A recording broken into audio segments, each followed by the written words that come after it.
आज का टॉपिक है एंटीबॉडीज़। एंटीबॉडीज़ बेसिकली हमारा इम्यून सिस्टम प्रोड्यूस करता है जब भी वो कोई हार्मफुल सब्सटेंस कोई एंटीजन देखता है हमारी बॉडी के अंदर। ये प्रोटीन इन नेचर होती है। बेसिकली हर वो चीज़ जिसके ख़िलाफ़ हमारा इम्यून सिस्टम रिएक्ट करे हम उसको एंटीजन कह सकते हैं।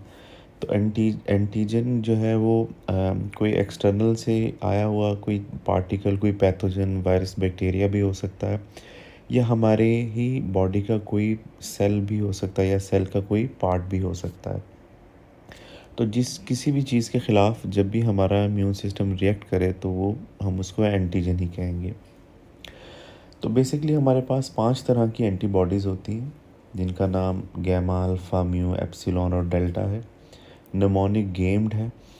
और कोई भी जो एंटीबॉडीज़ होती है उसकी बेसिकली 2 बेसिक पार्ट्स होते हैं। एक को हम एंटीजन बाइंडिंग साइट कहते हैं और दूसरी होती है एफसी पोर्शन। जो एंटीजन बाइंडिंग साइट है किसी भी एंटीबॉडी की, वो एक वेरिएबल होता है। मिसाल के तौर पे जितनी भी एंटीबॉडीज़ होंगी उनकी जो ये एंटीजन बाइंडिंग साइट होगी वो एक दूसरे से डिफरेंट होगी, क्योंकि डिफरेंट तरह के बैक्टीरियाज आते हैं या वायरसेस आते हैं या पैथोजेंस आते हैं जिनकी डिफरेंट स्ट्रक्चर्स होते हैं, डिफरेंट साइज़ होता है, शेप होता है।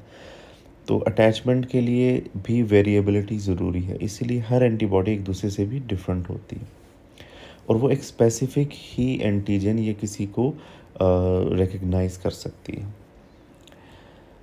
उसके बाद जो फंक्शन है किसी भी एंटीबॉडीज़ का, वो बेसिकली 3 फंक्शन होते हैं। सबसे पहला तो है कि वो न्यूट्रलाइज कर दे।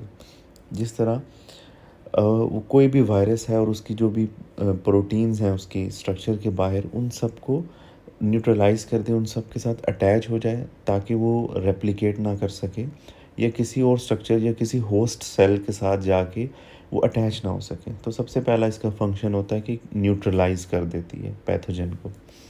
सेकंड है कि इसका जो एफसी पोर्शन है, जो कि कांस्टेंट पोर्शन है, वो ऑप्सोनाइजेशन कर सकता है। मिसाल के तौर पे किसी भी वायरस को जब कोई एंटीबॉडी अटैच होती है तो उसका जो एफसी पोर्शन होता है उसके ऊपर कोई भी कॉम्प्लीमेंट सिस्टम आके अटैच हो सकता है, या कोई भी मैक्रोफेज आके या न्यूट्रोफिल आके उसको इनगल्फ कर सकता है with help of FC portion. और थर्ड इसका फंक्शन ये है कि कॉम्प्लीमेंट सिस्टम की एक्टिवेशन है। जब भी कोई एंटीबॉडी अटैच होगी उसका एफसी पोर्शन जो है उससे हमारा फिर जो इनएक्टिव कॉम्प्लीमेंट्स होते हैं बॉडी में या प्लाज्मा में, वो फिर एक्टिव हो सकते हैं। तो बेसिकली हमारे पास 5 तरह की है। सबसे ज़्यादा जो है वो आईजीजी कॉमन है। ये सबसे ज़्यादा पाई जाती है हमारे प्लाज्मा में, हमारे ब्लड में, और ये एक सेकेंडरी रिस्पॉन्स एंटीबॉडी है। मिसाल के तौर पे आपको कोई इन्फेक्शन हुआ या कोई वायरस आपकी बॉडी में एंटर किया तो जो सबसे पहले एंटीबॉडी बनेगी वो आईजीएम होगी। उसके बाद जो सेकेंडरी बनेगी वो आईजीजी होगी। उसके बाद है आईजीए।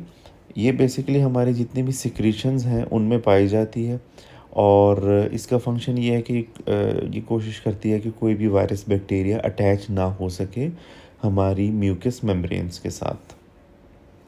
थर्ड आती है जो कि मेन एंटीबॉडी है, वो है आईजीएम। जब भी हमें कोई मेजर या कोई भी इन्फेक्शन, माइनर इन्फेक्शन भी होता है तो सबसे पहले जो एंटीबॉडी बनती है वो आईजीएम होती है। ये बहुत स्ट्रॉन्ग है, ये हैवी है और ये बेसिकली पेंटामेरिक है, मतलब 5 मिलके एक बड़ी एंटीबॉडीज़ बनाती हैं। तो इसके अटैचमेंट के पॉइंट्स भी 10 होते हैं। उसके बाद आती है हमारे पास आईजीई, जो कि जितने भी एलर्जिक रिएक्शंस हैं, हाइपर सेंसिटिविटी टाइप 1 है उसमें होती है।